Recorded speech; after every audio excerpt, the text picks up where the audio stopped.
سرور کائنات صلی اللہ تعالیٰ علیہ وسلم اپنے صحابہ کے ساتھ ایک غزوے میں شرکت کے لیے جا رہے تھے۔ راستے میں اعلان ہوا کہ کھانا وغیرہ کھا لیا جائے، اپنی ضروریات پوری کر لی جائیں، بریک دیا گیا۔ صحابہ کرام نے اپنے ٹفن باکس وغیرہ کھولے، اپنے توشہ دان کھولے، تو اب اس میں روٹی تو تھی سب کے پاس مگر سالن نہیں تھا۔ صحابہ کرام علیہ رضوان کا آپ صبر دیکھیں، جان دینے جا رہے ہیں، کسی پکنک پر نہیں جا رہے، لیکن صبر یہ ہے کہ روٹی ہے، سالن نہیں ہے۔ آج ہو سکتا ہے میرا کوئی بھائی ایسا بیٹھا ہو جو کسی پریشانی میں ہو، تنگی میں ہو، کاروبار نہیں چلتا، ہم بڑی شکوے شکایت کرتے ہیں۔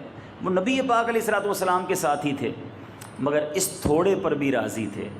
اسی دوران ایک مکھی، شہد کی مکھی، پیارے آقا علیہ الصلوۃ والسلام کے مبارک کانوں کے پاس آ کر بنبنانے لگی۔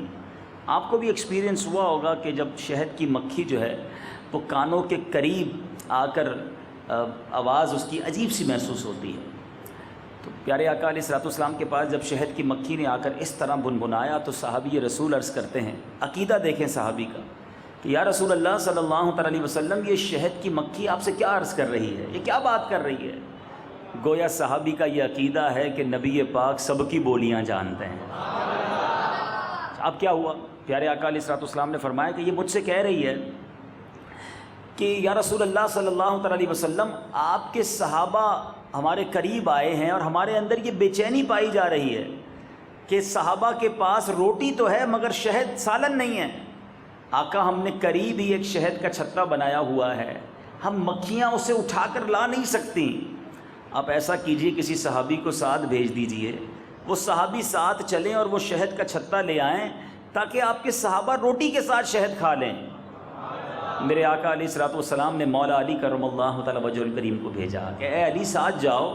مولا علی ساتھ گئے، شہد کا چھتا لے آئے، صحابہ اب روٹی سے شہد کھانے لگے۔ وہی مکھی یا کوئی اور مکھی سرکار علیہ الصلوۃ والسلام کے کانوں کے پاس پھر بنبنانے لگی۔ صحابی رسول عرض کرتے ہیں، یا رسول اللہ صلی اللہ تعالیٰ علیہ وسلم، اب کیا کہہ رہی ہے؟ نبی پاک فرماتے ہیں، اب میں نے اس سے ایک سوال کیا ہے، یہ اس کا جواب دے رہی ہے۔ گویا پہلے تو سمجھ رہے تھے، اب میرے آقا بول بھی رہے ہیں اور مکھی وہ بھی سمجھ رہی ہے۔ نبی پاک نے سوال کیا اس سے کہ بتاؤ شہد بناتی کیسے ہو؟ وہ شہد کی مکھی عرض کرتی، یا رسول اللہ صلی اللہ تعالیٰ علیہ وسلم، ہم پھولوں کا رس چوستی ہیں، جنگل و بیابان میں جاتی ہیں اور پھولوں کا رس لے کر آتی ہیں اور شہد بناتی ہیں۔ پیارے آقا علیہ الصلوۃ والسلام نے سوال کیا کہ پھولوں کا رس تو کڑوا بھی ہوتا ہے، پھیکا بھی ہوتا ہے، آپ کو بھی اندازہ ہوا ہوگا، کبھی گلاب کی پتی کھا لیں تو ٹھیک ہے، کھائی جاتی ہے، موتیا کی پتی کھائیں تو نہیں کھائی جاتی، چنبیلی کا پھول کھائیں تو نہیں کھایا جاتا، بہت کڑوا ہوتا ہے۔ پیارے آقا علیہ الصلوۃ والسلام نے فرمایا کہ پھولوں کا رس تو کڑوا بھی ہوتا ہے، پھیکا بھی ہوتا ہے، میٹھا بھی ہوتا ہے، یہ سب شہد کیسے بن جاتا ہے؟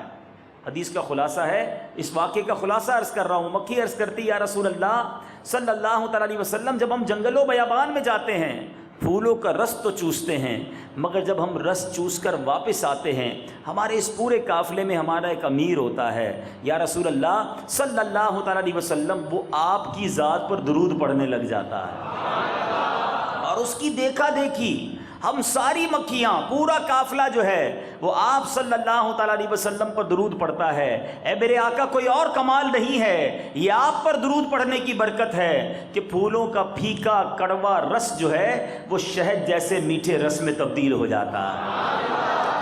اچھا، اس واقعے کے بعد علماء بڑی پیاری تفسیر لکھتے ہیں۔ اس پورے خوبصورت واقعے کو نقل کرنے کے بعد علماء لکھتے ہیں کہ جب پھولوں کا کڑوا رس، پھیکا رس شہد جیسا میٹھا بن سکتا ہے درود پاک کی برکت سے، تو وہ مسلمان جس کی زندگی میں گناہوں کی کڑواہٹ ہو، بدعمالیوں کی پھیکاوٹ ہو، اور وہ چاہتا ہے کہ اس کی زندگی میں نیکیوں کی مٹھاس آ جائے، تو وہ اپنی زندگی میں درود پاک کو شامل کر لے، انشاءاللہ برکت درود سے اس کی زندگی جو ہے وہ شہد جیسی میٹھی بن جائے گی۔ تو اگر آپ بھی چاہتے ہیں اپنی زندگی میں نیکیوں کی مٹھاس لانا، اپنی طبیعت میں تراوٹ لانا، تو درود پاک پڑھنا اپنا معمول بنائیے۔